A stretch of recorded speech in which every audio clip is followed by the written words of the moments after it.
Les amis, bonjour à tous, j'espère que vous allez bien et que tout se passe pour le mieux pour vous. Alors les amis, je sais que ça fait un petit moment, le foot en ce moment est un peu rare. Mais bon, c'est comme ça, faut s'adapter à la Relay Life. En ce moment, il y avait beaucoup voilà, c'est la période de l'attaque des titans. Ah, on le dit direct, c'est la période de l'attaque des titans. Un peu de manga, ça faisait longtemps, les pauvres, ils attendaient. Il faut vivre aussi le moment présent de chaque chose, dans son actualité. Bref. Vous inquiétez pas, le foot est toujours présent, hein, encore heureux. Et aujourd'hui, donc ce qu'on va faire, c'est qu'on va revenir sur plusieurs actualités, parce que j'ai raté beaucoup de trucs dernièrement. Hein, entre Dembélé, sa chose, il part pas, truc, dans les tribunes, sur le terrain, qu'est-ce qu'il fait, machin, renouvelé, pas renouvelé. Aubameyang, Barcelone, Adama Traoré, Barcelone, et Mbappé, des grosses affiches, enfin plutôt des unes, des retours de journalistes, etc. Comme quoi Mbappé, en fin de compte, réglé déjà en interne avec le Real Madrid, et ça aurait été fait, c'est signé, c'est bon, tout est prêt. On va parler un petit peu de tout ça dans cette vidéo, les amis. Après, il n'y a pas de générique aujourd'hui. Il y en a ou il n'y en a pas? C'est pas spécialement Mbaflix. Mais on n'en fait pas. Voilà. Il y a beaucoup de suspense. Hein. En ce moment, je me mets dans le suspense, les gars. On tente tout. Bon, alors, j'ai sélectionné certaines questions pour voilà, accompagner l'actualité, les questions que vous vous posiez, ce que vous voulez qu'on aborde dans la vidéo, et on va pas perdre de temps directement. Alors, à 2 semaines du PSG Real Madrid, quel est mon ressenti? On rentre directement dans le vif. Je vous avoue que ce match, il me met un peu la pression. Non pas que je vise la Ligue des Champions pour le Real Madrid, même si tout est jouable et c'est un club qui joue tout, surtout qu'il nous a montré un visage très compétitif en première partie de saison. Le Real Madrid est capable d'impressionner, le Real Madrid est capable presque de tout, même s'il y a pour moi encore des équipes au-dessus qui sont plus impressionnantes. Mais c'est une bonne surprise d'avoir ce Real Madrid-là aujourd'hui, qui aurait cru que dans cette phase de transition, mais il y a des petites explications, hein, des choses qui sont presque venues d'un miracle, j'ai envie de dire. L'éclosion d'un Vinicius comme personne ne l'attendait. Alors oui, moi-même, hein, je disais que c'est un jeune, faut lui laisser le temps, etc. Mais je ne pensais pas, franchement, qu'il pourrait être aujourd'hui comme l'un des meilleurs à son poste au monde. Certains te disent, ouais, en ce moment, c'est peut-être même le meilleur dans la forme et tout. Bon, j'arriverai peut-être pas à avoir la lucidité nécessaire sur le truc, mais Vinicius participe au fait que le Real Madrid, offensivement, ressemble à quelque chose de très dangereux, bien sûr, avec Benzema, mais lui, on le connaissait déjà. Ancelotti a apporté au Real Madrid quelque chose aussi, une nouvelle dynamique. Tu sens vraiment qu'il y a un renouveau et que là, alors qu'on était censé se dire que cette année on va juste attendre le mercato de ouf qui risque d'arriver, on est sur une saison où le Real fait une excellente première partie de saison. On va pas mâcher les mots. Premier en groupe de Ligue des Champions, premier en Liga, vainqueur de la Supercoupe. Ils ont battu les plus grands matchs qu'il fallait gagner, ils les ont gagnés. Honnêtement, pour l'instant, le Real fait ce qu'il faut. Le Real est impressionnant. Maintenant, ils vont jouer le PSG. Si on analyse le PSG de son côté, tu te dis, oula, franchement, chez eux, il y a énormément de failles, il n'y a pas de confiance, ça a l'air d'être un bazar en interne, il y a des blessures, il n'y a pas de fond de jeu, le coach est au bord du licenciement. C'est vraiment un problème en interne, un problème entre partout. Tu sens qu'il y a des problèmes partout, tu sens que le jeu n'est pas au niveau, tu sens que Messi n'est pas au niveau, tu sens que voilà, le PSG tient vraiment grâce à Mbappé réellement. Mais on les connaît, Paris. Tout autant que j'ai envie de dire, le Real, on les connaît aussi. Capable du meilleur, et quand tu t'attends au meilleur, tu vas voir du pire. Et Paris, c'est pareil. Capable du pire, et dès qu'ils vont jouer, regardez, ils ont quand même battu City, match aller, phase de groupe, 2-0. Alors, je vais être honnête, pour moi, le score ne reflète pas le match, mais ça veut rien dire, on s'en fiche. Ils ont exploité ce qu'il fallait, ils ont gagné 2-0. Donc ça, tu fais cette victoire-là, s'ils l'ont fait contre City, ils peuvent le faire contre le Real. Maintenant, je vous dis la vérité, c'est... Alors, on me demande mon ressenti, on me demande pas ce qui risque de se passer, mais mon ressenti, bon, c'est toujours presque impossible pour moi voilà, il y a des équipes comme ça, tu peux pas les prévoir. Hein. Le Real et le PSG. Mais sur ce qu'on voit, le Real, un truc qu'on n'aurait jamais pu dire au début de saison quand on a vu le mercato, pour moi, le Real, sur ce qu'on voit, est plus cohérent. Mais être plus cohérent ne veut pas dire que tu gagneras. Tu peux te manger une rouste, il suffit d'un début de match, d'un truc, d'un PSG qui offensivement est en réussite et qui derrière font leur match de l'année. Moi, je sens que Paris va faire le match, un match que vous n'avez jamais vu cette saison. Alors moi, j'espère qu'ils vont se faire bouffer et que ça va ressembler au match retour de phase élimination directe quand le Real les ont éliminés. où ils étaient au fond du gouffre, tu sentais qu'il n'y avait plus aucun équilibre. Moi, j'espère que ça va se passer comme ça. Donc, pour que ça se passe comme ça, il faut vraiment que le Real prenne l'ascendant psychologique et le ballon, et que le PSG ait un total déséquilibre, comme on a pu le connaître, mais c'est celui qui marquera ses occasions aussi. Et là, ça peut chambouler mentalement l'esprit du match. Après, à prendre en compte les absences. Hein, s'il n'y a pas un Benzema, ouais, là, ça peut être chaud. S'il n'y a pas Mbappé, ça peut être chaud. Bon, s'il manque un Neymar ou un Messi, peut-être même que ça rééquilibrera mieux le PSG, on ne sait pas. Mais s'ils sont là tous les trois, le coach sera obligé de les mettre. Et je pense que, à la fois, si offensivement ils font la différence, ça peut prendre un ascendant psychologique. Mon ressenti, je vous dis la vérité, je ne sais pas. J'arrive pas à prévoir ce genre de match. Je sais juste que le Real, psychologiquement, et dans la cohérence de jeu, est beaucoup plus cohérent dans l'équilibre du football et dans la structure du football d'un match, de comment gérer le match, jusqu'à maintenant, de ce qui a été montré. Le Real a une meilleure... on a vu quelque chose de mieux. Mais maintenant, Paris, ils savent se relever en même temps dans certaines confrontations, et c'est le genre de confrontation dans lesquelles Paris se réveille. Et c'est ça qui m'inquiète en fait. Alors, bonjour Ilès, désolé, mais j'ai beaucoup de mal à accepter que Aubameyang signe à Barcelone avec une dette aussi importante de 1 milliard d'euros. Je comprends la colère de certains présidents de clubs de Liga. Après, vous savez, quand t'es Barcelone, t'es pas rétaffé. Donc déjà, tu peux promettre un investissement, tu peux garantir à certaines marques, à certains sponsors, un certain retour gagnant. Je suis pas un pro de la finance, c'est vraiment pas. Mais je sais qu'un Barcelone peut se permettre de faire des prêts, des trucs, des calculs. Parce que Barcelone vend quand même. Barcelone sait vendre, même s'il y a une crise de fou, et qu'il y a des choses qu'ils ne peuvent pas se permettre. Je pense qu'ils n'ont aussi pas le choix. C'est-à-dire que là, la question, c'est, on est en difficulté financièrement, il va falloir trouver la bonne combine pour à la fois viser la qualification en Ligue des Champions, parce que c'est primordial pour eux, je pense, la qualification en Ligue des Champions de l'année prochaine. Parce que là, s'ils ne se qualifient pas l'année prochaine en Ligue des Champions, là, ils basculent dans ce qu'on appellerait la phase Milan AC. Cette phase qui, pour moi... Je dis pas que ça va se passer comme ça, mais c'est une phase où tu sais que financièrement, déjà tu es en difficulté, parce que la Ligue des Champions, ça te permet aussi financièrement de gagner, mais aussi d'attirer. Et quand tu es Barcelone et que tu peux pas attirer certains joueurs, parce que les joueurs qui viennent au Barça, au Real et tout, c'est pour être meilleurs qu'avant et prendre les trophées qu'ils ne pouvaient pas prendre avant aussi. Voilà, c'est construire dans le summum. Donc si ce club ne représente plus le summum, mais qui joue la Ligue des Champions, certains peuvent venir. Mais si, en plus de ça, il ne joue plus la Ligue des Champions, il passe un statut en dessous. Et le club reste légendaire, mais l'équipe actuelle sera en danger. Donc, forcément, ils sont obligés de recruter. Ils sont obligés de recruter certains joueurs. Mais ils doivent calculer. Alors, recruter, tac, mais le salaire, mais ceci, et puis... Tout est une question de fin de saison. Après, ils vont faire le calcul pour l'année prochaine, comment ça se passera. Mais là, sur cette fin de saison, ils étaient dans l'obligation d'avoir un joueur. Et Aubameyang, il a quand même une bonne expérience, il peut apporter une profondeur. Moi, je trouve qu'Aubameyang, c'est pas un mauvais choix pour Barcelone. Après, tout dépend comment il va s'intégrer au système, parce que c'est un autre football. Après, Adama Traoré, je considère qu'il n'a pas du tout le style espagnol, le style Xavi, le style de ce que le Barça instaure avec sa jeunesse et tout. On verra avec Adama Traoré, peut-être qu'il y aura une bonne surprise. Est-ce que c'est un moyen de compenser aussi Dembélé? Parce que tu le fais jouer, tu le fais pas jouer. Dembélé, faut le faire jouer. Ah, il est dans ton club.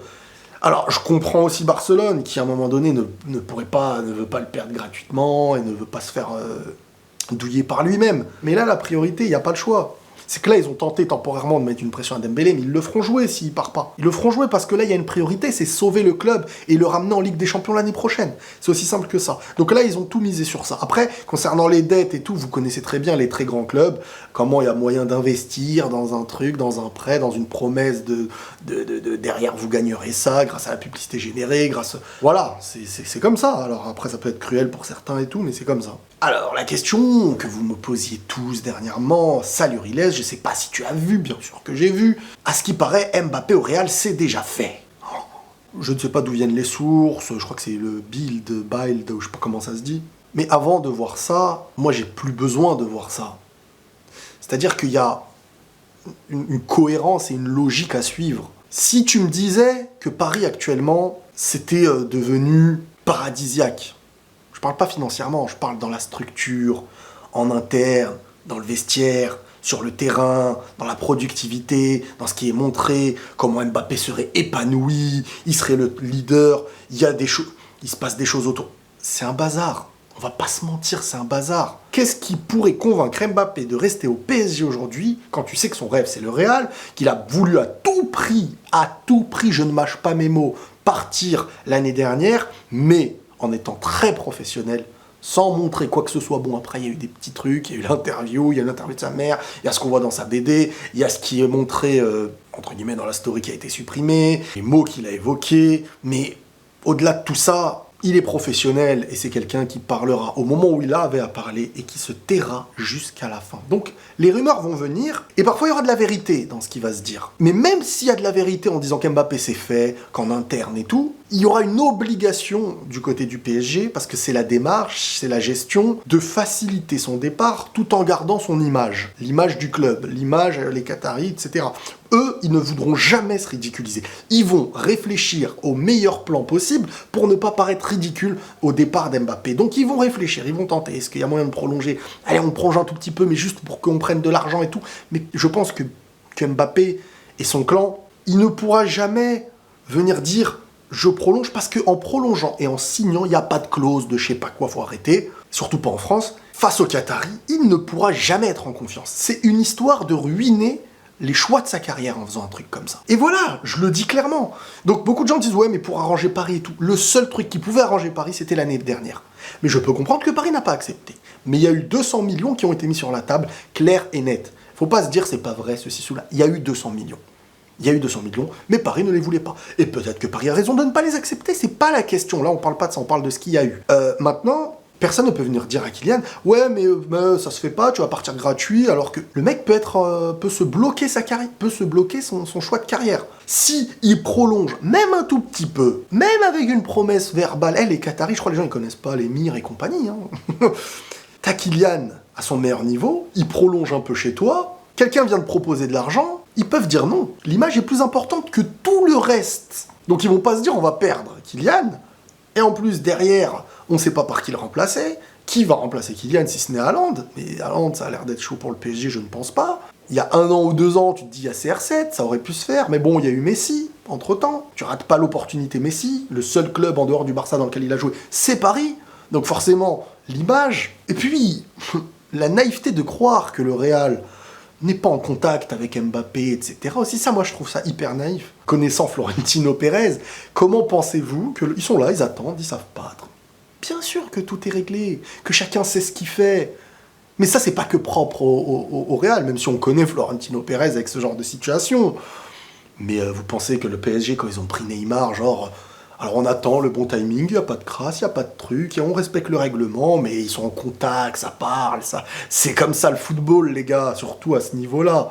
Je sais pas pour faire le mec, mais on verra. Encore une fois, je finis toujours par on verra, parce que les gens pensent que tu parles en fonction de ce que t'aimes pas, de ce que tu voudrais pas. Donc, oui, pour moi, ce qui se dit là, c'est logique. Ça va dans le sens de la logique, et forcément, le côté parisien va renier. Va tenter de dire n'importe quoi, ces trucs-là, c'est pas maintenant, ça se rend. Il y aura des rumeurs pour essayer d'aller dans le sens du PSG. Il faut pas oublier que Paris, et surtout les Qataris qui gèrent, ont besoin de faire en sorte que les choses se passeront de la meilleure façon à leur image. Et vu que, avec Mbappé, ça a l'air d'être mort pour le prolonger, il va falloir réfléchir à une bonne stratégie de départ de manière douce, de manière réfléchie, de manière à ce que ça passe crème, comme on dit. Bref, à combien signerait Haaland au Barça ? Vas-tu chanter pendant 1 heure comme promis? Ah oui, parce que j'ai promis que si Haaland signait au Barça, je tapais 10 minutes dans une vidéo en train de chanter à l'honneur du Barça. Au point où ça veut dire que je n'y crois pas.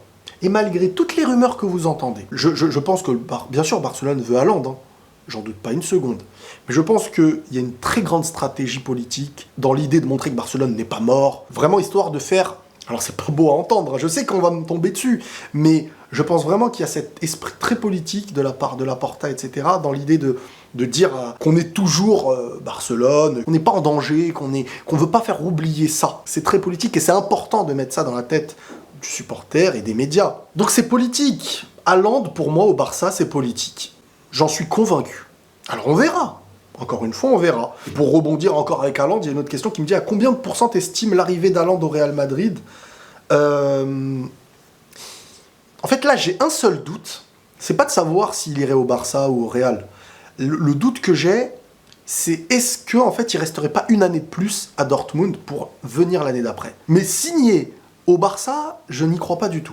Et pas dans d'autres clubs non plus. C'est soit il viendrait cette année, mais dans le calcul, en fait, c'est là où il y a un petit truc, c'est Mbappé, Haaland, Benzema, Vini. Vini, celui qui sauterait sur le banc. Ah, qu'on le veuille ou non, s'il y a tous les trois, c'est lui qui sautera, qu'on le veuille ou pas. Il aura son temps de jeu, hein, ça tournera. Mais Haaland, s'il est malin et qu'il veut vraiment le Real, pourrait faire un an de plus à Dortmund, mais il y a un engagement, tu vois, avec le Real. Je pense que c'est un truc qui pourrait se faire. On verra. Mais pour moi, c'est Bernabéu. Haaland, c'est Bernabéu. Le mercato d'été ou l'année d'après. Voilà, on verra. La Super League n'était donc qu'un prétexte pour faire plus d'argent et non pas pour sauver le football, vu l'argent que dépensent les grands clubs. Déjà, vous savez, il n'y a pas de sauveur du football. Hein. Quand tu montes, c'est comme en politique, il n'y a pas un politique sauveur du monde. Hein.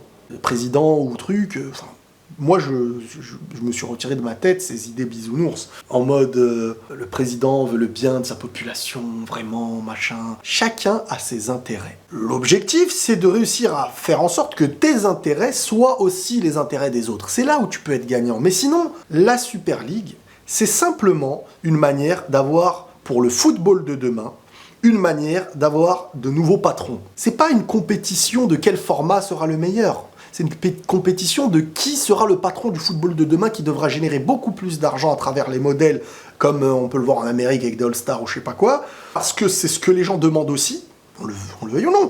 Oui, mais qui regarde les petits matchs, il y en a moins que ceux qui regardent les grands matchs. Très peu même, à part quand c'est ton équipe, mais sinon... Et les passionnés, mais ça se compte sur une minorité, ceux qui se... Enfin bref, ce que je veux dire, c'est simplement que la Super League, Florentino Pérez, etc., c'est que le gars, il a compris que les autres aussi vont avancer vers un format comme ça. Mais ce format, il va générer beaucoup d'argent. Le combat, il est de qui sera le patron de ce football de demain. C'est tout. Ne croyez pas que... Parce que moi, j'ai craché sur le format de la Super League, parce que c'est sûr qu'il y a des choses... On est un peu des anciens, nous, c'est-à-dire que le football, on l'aime avec les recettes d'avant. Mais ne pensez pas que le format de Ligue des Champions, que le format... Ça va rester comme ce qu'on connaît. Ils vont petit à petit, alors peut-être ça mettra 5 ans, peut-être ça mettra 10 ans, mais la direction, elle est de faire plus d'argent, plus de visibilité, ils savent que c'est largement faisable, ils ont les moyens, et ils se dirigent vers ça. La recette sera presque la même, c'est le nom qui changera avec les patrons qui seront en tête. Et ils se battent pour savoir qui va être le patron qui générera le plus d'argent pour ses bénéfices à lui. C'est ça en fait, tout simplement. Il n'y a pas de question de sauver le football, c'est une question stratégique, financière, marketing, c'est aussi simple que ça. Il y a Belaïli qui signe à Brest, et ce qui m'a marqué, c'est de voir comment Brest, les réseaux sociaux, ils ont explosé. Alors je suis content pour eux parce que je sais ce que c'est, de voir tes réseaux grandir au fur et à mesure, et des fois il y a des coups comme ça qui te montrent, ça doit être une excellente surprise pour eux, et vraiment, je souhaite à Belaïli, à Brest, vraiment la réussite aussi. Et ça montre aussi à quel point le peuple algérien est derrière les siens. Mais c'est incroyable. Sur Facebook, ils sont montés de je sais pas combien, à 1 million. Sur Instagram, je crois qu'ils ont pris plus de 100 000 ou 200 000 abonnés, je me rappelle pas. Bref, le peuple DZ derrière les siens et de grands passionnés. Sinon, voilà les amis, j'espère que cette vidéo vous aura plu. J'espère ne rien avoir oublié. Bref, prenez tous soin de vous les amis et la paix sur vous.